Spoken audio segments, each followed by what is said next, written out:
somo ambalo tulikuwa tunakwenda nalo, ad-dalilu rabi'u, hoja ya 4 ya kutengeneza sheria za Kiislamu, al-qiyas, kulinganisha jambo ambalo halijatajiwa hukumu yake katika sheria kwa jambo ambalo tayari hukumu yake imeshatajwa katika sheria, ili kutengeneza uwiano na kutoa hukumu ya aina moja. Na tunaendelea katika ukurasa wa 57, tuko kipengele cha kwanza nafikiri, au tuko cha ngapi?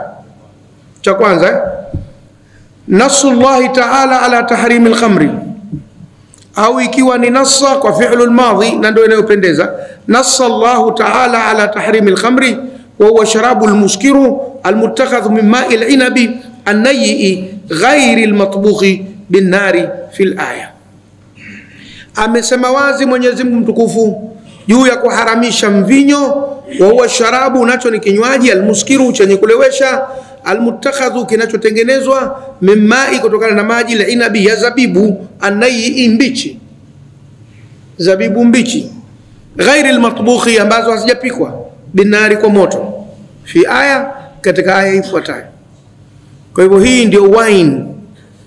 Wine inatengenezwa, inaitwa wine, na hapa Tanzania maarufu sehemu ya kutengeneza wine ni Dodoma. Dodoma wine ndio maarufu. Na sasa hivi duniani kuna wine za aina mbili. Kuna wine ina kilevi, kuna wine ambayo haina kilevi, inakuwa kama raibena, kama juice ya zabibu. Iko ambayo haina kilevi na iko ambayo ina kilevi. Hii ni ile yenye kilevi. Fi aya, katika aya ifuatayo, innamal khamru wal maisiru, hakika mvinyo na kamari, wal ansabu, na kuabudu viguzo, wal azlamu, na kupiga mabao, yani kufanya ramli, rijsun, ayo yote ni uchafu, min amali shaitan, katika vitendo vya shetani, fajtanibuhu, basi jiepukisheni navyo, la'allakum tuflihuna, ili mpate kufanikiwa.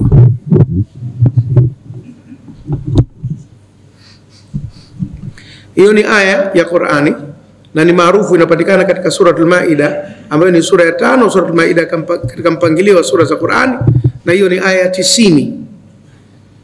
Wa adraka almujtahidu, na akagundua mwenye kujitahidi, anna illata tahrimi, kwamba chanzo cha kuharamisha, hiya al-iskaru, ni kule kulevya, almudhhibu lilaqli, kuna kuondoa akili, bihukmi aladati, kwa hukumu ya desturi, walghalibi, na ni mara nyingi. Wako watu anaweza kunywa asilewe, ama kutokana na damu yake au kutokana na mazoea, lakini bado pamoja na kwamba damu yake hailewi au mazoea yake anachelewa kulewa, lakini bado pombe itakuwa ni haramu. Swala la kulewesha na kutokulewesha sio jambo la msingi kwa kila mtu, ikishakuwa kwa kawaida tu. Wako watu wanapigwa risasi na hawafi, anapona kwa sababu kadha wa kadha, pengine imempata mahala kidogo pana nafuu, au imempata mahala pabaya, lakini matibabu yamewahi kumsaidia. Lakini hatuwezi kuchukulia kuwa mpiga risasi hana kosa. Kosa litabaki pale. Tumefahamiana vizuri hapo? Na yuko mtu anaweza kutukanwa asikasirike kwa sababu ya mazoea. Pengine ni wachukuzi au wa bandarini, au pengine watu ni watani, au pengine ni mambo ya mpira, watu wanatukanana. Kama Dar es Salaam pale ndio kabisa mjini, matusi mengine ni ya kawaida tu. Lakini je, maana yake tusi halitakuwa tusi tena kwa sababu aliyetukanwa hajakasirika? Litabaki kuwa tusi vile vile hata kama anayetukanwa hajakasirika. Na matusi mengi ni ukweli. Matusi machache ndio uongo. Kwa sababu mtu kwani akikitaja kiungo cha siri kasema uongo. Lakini ndio katukana kwa sababu hakitakiwi kutajwa hadharani. Kwa hivyo kwa vyote tutakavyokuwa, hata kama kuna baadhi ya watu hawalewi wakinywa hizo pombe, lakini madhali zinalewesha kwa desturi yake, basi itakuwa vile vile. Ndio kusomesha jamani, mvumilie. Wa fi hadha madharu wa mafasid, na katika hili kuna madhara na maharibifu kathiratu mengi, diniya wa dunyawiyya, ya kidini na kidunia, sihia wa ijtimaiya, ya kiafya na ya kijamii. Kuna madhara kidini na kidunia na kiafya na kijamii. Kwa mfano asema kaiqa'il adawati, kama kusababisha uadui wal baghdha na chuki baina nasi, baina watu, wa ilhaqi dharari, na kuleta madhara almuakkad ya uhakika, tibia kiafya, bisharibi hata kwa mnywaji mwenyewe, na hasa kama anatumia vinywaji vikali, na hasa kama hali vizuri. Na ndio aghlabu ya watu wanaokunywa vinywaji vikali wanakuwa hawapendi kula. Matokeo yake wanaumiza vitu vya ndani, hivyo nini, kwa wengine wanatoboka maini, kwa wengine mapigo yanaharibika na mambo kadha wa. Thumma wajada almujtahid, kisha akakuta mwenye kujitahidi analiskara, kwamba kulewa yatahaqaq kunapatikana bitanawuli, hata kwa kupata la shirbat al-ukhra, vinywaji vingine almutakadha vinavyotengenezwa min al-hububi, kutokana na nafaka. Ndio laga zote hizi bia nyingi zinatengenezwa kutokana na nafaka, na aghlabu ni ngano. Ngano ndio inatengenezwa sana, kwa hiyo inatengenezwa kutokana na nafaka. Walfawaki, na matunda nyingine zinatengenezwa kwa matunda, papai, mtama ni nafaka, papai, mabibo na korosho, na siku hizi hata embe wanasema wanatengenezea, nanasi wanatengenezea, ndizi wanatengenezea, hata muhogo ishafika mahala sasa watu wanatengeneza, na viazi nafasi zinatengenezewa, magazeti, lakini vile vitu vinachanganywa, si moja kwa moja. Hata kinyesi kinatengeneza. Hichi kinyesi cha binadamu kinaweza kutengeneza kinywaji. Nimeshangaa sana kwa watu msikini sio kwa kana. Hii dawa kuuzeni kabisa. Na bado pia muulizeni mwingine anayajua. Ala kul hali, dawa katika kujua sio katika kupata. Kwa hivyo inatengenezwa kwa vitu vingi sana. Idha sarat muskiratan, yatakapofikia kuwa yanalewesha. Muhogo vile vile unatengenezwa. Kwa hiyo musamatu bin nabidhi, nayo ndio inaitwa nabidhi au laga au bia. Fayakunu nabidhu, basi itakuwa bia mulhaqa limunganishwa bil khamri, na mvinyo bi hurmati tanawuli, katika haramu wa kunywa au kupata.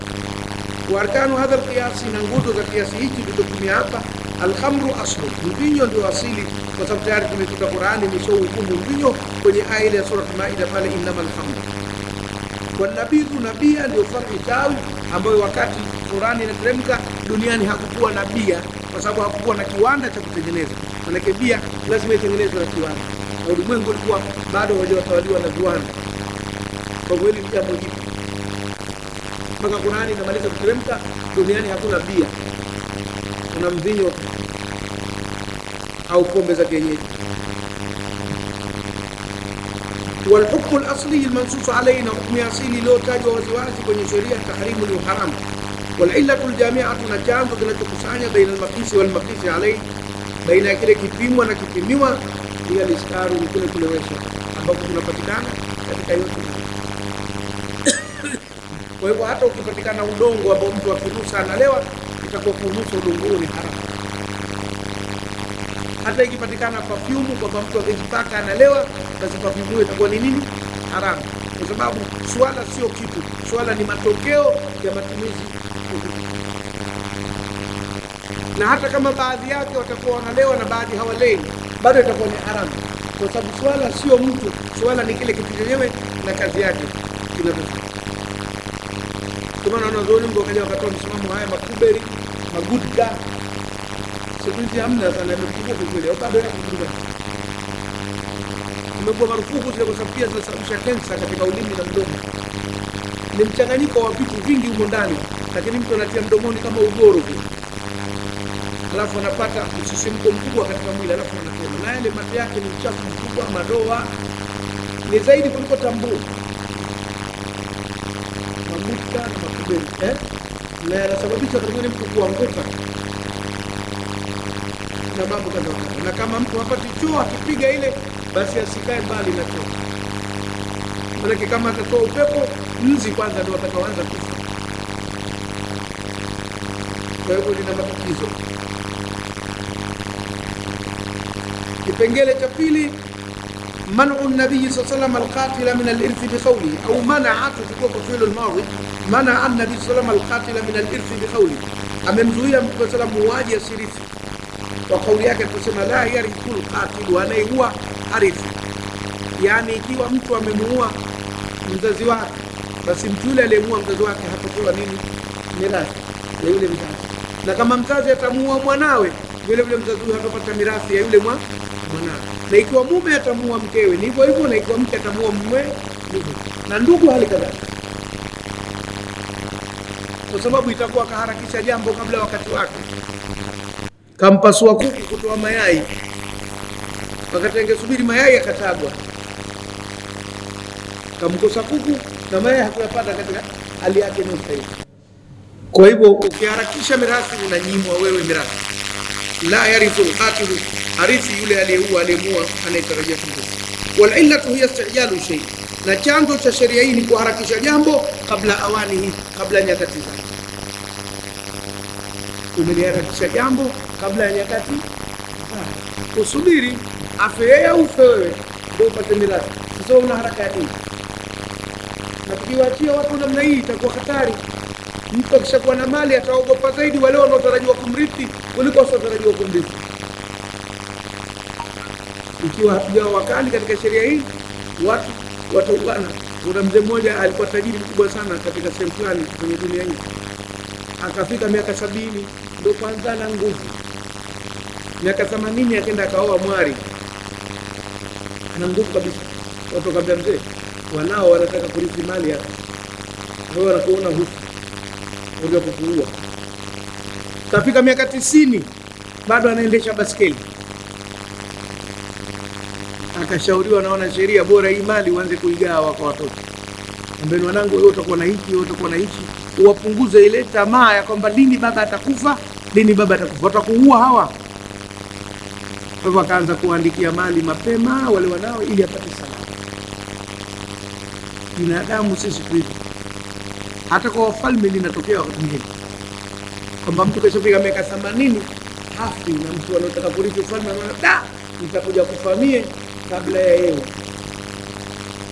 Kwa hivyo wanashauri na mara nyingi wanapitisha sheria kwamba mtu akifika miaka 80 kwenye ufalme atabaki mfalme kwa jina tu, lakini kazi zote zitafanywa na yule mrithi wake, ili kile cheo aanze kukifanyia kazi yule mrithi, japo kwa bwana mkubwa bado yuko hai, ili kuondoa yote tamaa ya kusema hafi. Kwa nini asife? Mara wanatengeneza mazingira ya kumpeleka. Ndio binadamu tulivyo, tuna roho za kila aina. Kuna watu hata sisi mashekhe, naona shekhe anafundisha tu, anafundisha. Lini na mimi nitakaa pale kwenye kiti kile nifundishe na makamera yananizunguka? Ngoja tumtafutie kashfa, au ngoja tumpige ndumba, au ngoja tumfanyie kwa kumfanyia. Kuna watu wako namna hii. Usifikiri watu wote wana akili namna moja. Lakini sisi wengine tumesubiri sana ndio tumefika hapa. Tumesubiri sana. Tumepukutika tumeshindwa tumekuja. Hatukutaka kufanya haraka. Tungetaka haraka tangu miaka 25 tulikuwa mbele kwenye mamemba kama au 30, lakini bala. Tumevamiana. Subiri na wewe utafika wakati wako. Utakabidhiwa. Wewe soma tujifunze. Tutakupisheni tu tukitaka tushtaki. Wengine hata hawataka, lakini wengine wanatamani mali wao sisi ndio tutaondoka bwana. Kila kitu na wakati. Basi fayuaqabu bihirmani, ataadhibiwa kwa kunyimwa kile anachotaka. Akiharakisha ataadhibiwa kwa kunyimwa kile anachotaka. Kwa sababu tukimruhusu kukipata, watu wataona hii ndio njia tuwapeleke ili sisi tupate nafasi. Watu wa michezo wanajua kwa wachezaji wana tabia korogana. Ikiwa mchezaji hapati namba, anakwenda kwa mganga kumpiga ndumba yule anayepata namba ili aumwe akachezee. Wanafanya hivyo baadhi. Na hii bahati mbaya imeingia kwenye mambo ya uongozi, imeingia kwenye mambo ya vyeo, imeingia kwenye mambo mengi sana, hata katika mambo yetu baadhi wasiokuwa na imani haya ya dini wanafanya. Mungu atusikiri, atuokoe. Na kila mtu wakati wake afanye dini aliyojaliwa. Wa hadhihi al-illatu, na chanzo hichi mutahaqqiqatun, kinapatikana fi qatli al-musa lahu, hata kumuua anayehusiwa lilmusi kwa ile iliyohusiwa. Fatuqasu al-wasiyatu fi rai al-jamhuri, na utakisiwa basi utalinganishwa wasia katika raia walio wengi, ghairi shafiia, tukiona mashafi ala al-irthi kwenye mirathi, halat al-qatli, katika hali ya kuua. Fayumna'u al-musa lahu, atazuiwa aliyohusiwa vile vile al-qatil aliyeua min al-wasiya, kupata wasia, kama yumna'u al-warithu al-qatil min al-irthi, kama anavyozuiwa mrithi aliyeua katika mirathi. hadithi haikutaja habari za wasia. Hadithi imetaja habari za mirathi, na tofauti ya mirathi na wasia iko wazi, kwamba mirathi inakuja kugawiwa baada ya mwenye mali kufa, tena atake asitake, atake asitake, maana ni formula maalum ya kugawa nini, mirathi. Lakini wasia utagawiwa baada yeye kufa kwa vile alivyotaka yeye, kwamba nataka mali hii gaiwe hivi, gaiwe vile, au fulani apate thuluthi, fulani apate sudusi mathalan. Kwa hivyo katika wasia kuna amri na utashi wa yule anayekufa. Katika mirathi hakuna amri wala utashi kwa yule anayekufa. Sasa mfano mtu kasema mimi nikifa 1/3 ya mali yangu apewe mtu fulani ambaye wala si mrithi, pengine ni shemegi yake, mjomba wa wanawe, pengine walishirikiana katika kulea watoto na nini, akasema yeye atapata mjomba wenu. Sasa yule mjomba naye ni lofa, kila siku tukienda na muone yule mzee hapo, shemegi hapo, anakwenda kumuua kisiri siri ili aipate ile thuluthi moja ya nini, ya mali. Yes, mrithi yeye alikuwa apate kwa wasia, na hadithi inazungumzia anayerithi akiua atakosa, lakini tutalinganisha na anayepewa wasia naye akiua, kwa sababu maana ni ile ile moja. Kaliharakisha jambo kabla ya wakati. Tumefahamiana kuja, ingawa lile la wasia halijatajwa na sheria, ili la mirathi ndio lilotajwa na sheria, kwa maana hadithi ya Mtume Muhammad sallallahu alayhi. Kwa hivyo kiasi maana yake nini? Kuchukua lile ambalo halikutajwa na sheria ukalifananisha na lile lilotajwa na sheria, ikiwa mantiki yake ni moja, maana yake ni ile ile halikutajwa, lile limetajwa, ukalinganisha, ndio unahukumu. Na tumesema wako watu hawataki kiasi, pamoja na hawa masoksi uliokuja sasa zikifika kesi kama hizi ndio wanaanza kubabaika. Hati dalil, anaitafuta aya haioni, anaitafuta hadithi ya Mtume sallam kwenye jambo lile haioni, anakuja kukuta rai ya wanazuoni kwa njia yake, lakini ndio linalinganishwa jambo. Twende tusome. Harama Nabii sallam al-khitba ala al-khitba, Mtume sallam kakataza posa juu ya posa. Hii naomba itiwe kisra, khitba ala al-khitba, khe uitie kisra, khitba sio khutba ala khutba, khitba ala khitba, posa juu ya posa. Kuna khutba ndio kama hizi tunazotoka kwenye meza, na kuna khitba manake ni posa, kwenda kupeleka maneno kwa ajili ya kuomba mtu aweze kuruhusiwa kuoa hapo mahala, ndio inaitwa nini, khitba au posa. Na wako wanaotumia shin posha, lakini si sana. Ni mnatumia hiyo posha, kuposha sio kuposa. Na kulisha kuku mnasemaje? Kuposhea. Na huyo mtu anayekwenda kumposea unasemaje? Kuposha au kumposhea naye vile vile. Basi kwa hivyo mnapata utata baina kuposhea, kulisha kuku na kuposhea kumpeleka mtu. Si tatizo, lakini ndio lugha yako, maneno yanatumika katika maana zaidi ya moja. Si tatizo lolote. Na kweli yule unakwenda kumposhea, sio unakwenda kumlishia bwana, ili apate chakula, si ndio? Haijapotea sana, Siko la haja hizo katika matumizi posha, posa, Lakini wengi wanatumia posa. Khitba ala khitba. Posa juu ya posa, mtu nikakata. Posa juu ya posa ni vipi? Kuwa unajua mwenzako kapeleka posa, halafu na wewe unapeleka yako hapo, mtashindanisha. Nani kapanda, nani kashuka, nani king'ang'anizi. Unakwenda kumharibia. Subiri, kama atakubaliwa basi, kama atakataliwa ndo uende wewe, kwa sababu unaweza kwenda wewe ikawa sababu ya yule kukataliwa kwa ajili ya mlinganisho, kwamba huyu labda ana nyumba, ana gari, yule kakodi, ana baskeli, vigezo ambavyo vitakuwa si vya msingi sana, utakwenda kusababisha na kupeleka competition, ushindani katika maisha. Kwa Mtume sallam kakataa. Maana an-Nabii sallallahu alayhi wasallam amekaharama Rasul sallam, tumeharamisha al-khitba ala al-khitba, posa juu ya posa. Ukisikia mwenzako kaposa, subiri kwanza. Akikataliwa ndo nenda wewe, akikubaliwa ndio basi ndio shauku. Faqala, akasema Mtume sallam, la yabi' ba'dukum ala bay'i ba'd wa la yakhthub ala khitbati, asiuze mmoja wenu juu ya mauzo mwenziwe, wala asipose juu ya posa yake huyo. Mambo mawili yakati. Kuuza juu ya kuuza ni vipi? Unamwona mwenzako anauza samaki, anazungumza na mteja, unamsogelea, anambia usinunue huko, ndio nunua kwangu. Ana samaki wazuri huyo, mimi na samaki wazuri. Na wakati mwingine wanafanya hivi, akishamuona tu anauza hivi, yeye anakaa nyuma na wanyanyua wake. Kule mteja anakufanyisha kule, wanaona hawa. Anageuka. Haitaki. Mwache amalizane naye, wamekubaliana, sawa, wamekubaliana, ndio tangazo yako wewe. Kwa sababu vitu viwili hivi vinaleta uhasama. Kufanya biashara juu ya biashara mwingine na kufanya posa juu ya posa ya mwingine, hivyo vinaleta uhasama baina ya Waislamu, na chuki zake zinaweza kuwa za milele. Kama si yule mimi usingemkosa yule mwanamke. Kama si yule mimi ingekuwa nishauza jambo hili. Kwa hivyo inaleta chuki. Mtume akakataza mawili yana nafsi wal illa, na chanzo cha kuwekwa sheria hii, yani ukatazaji huu na uharamishaji huu wa Mtume sallam, hiya idhaul bai'i, umudhi yule mwenye kuuza, wal khafid yule mkosaji al-awwal wa mwanzo,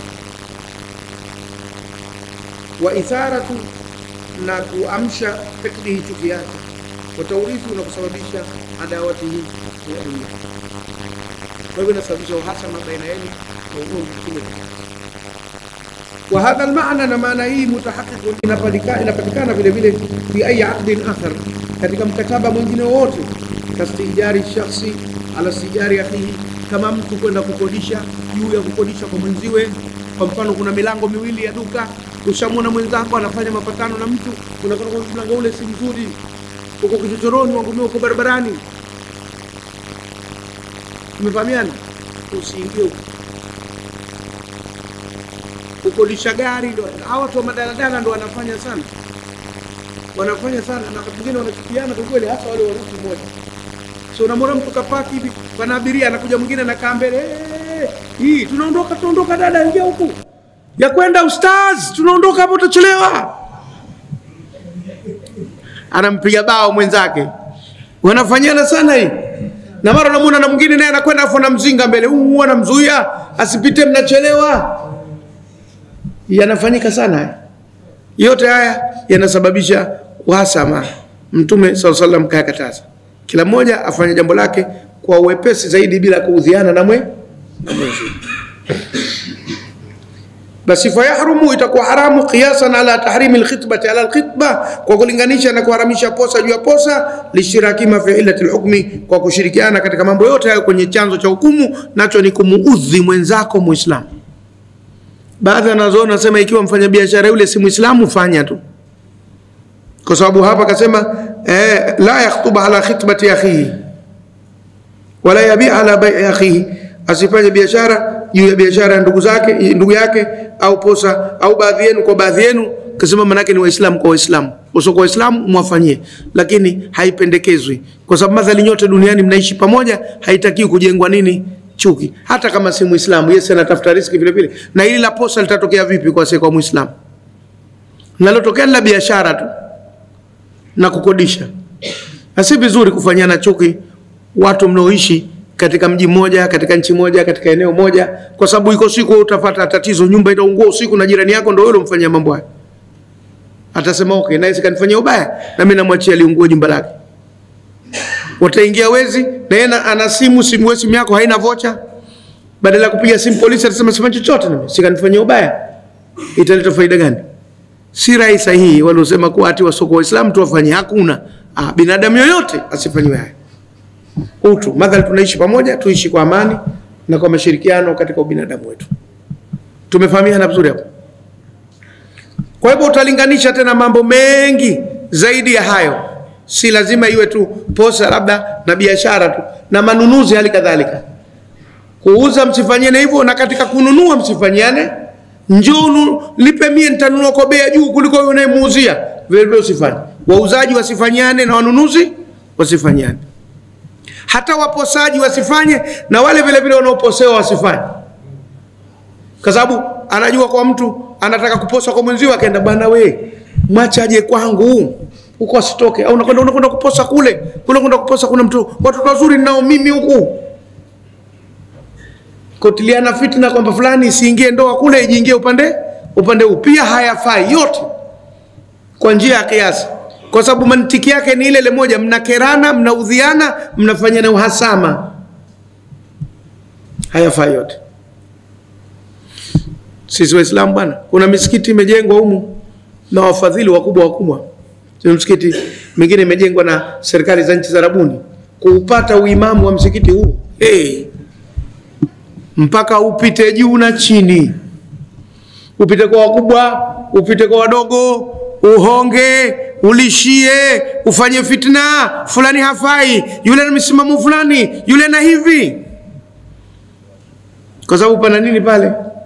Pana tonge.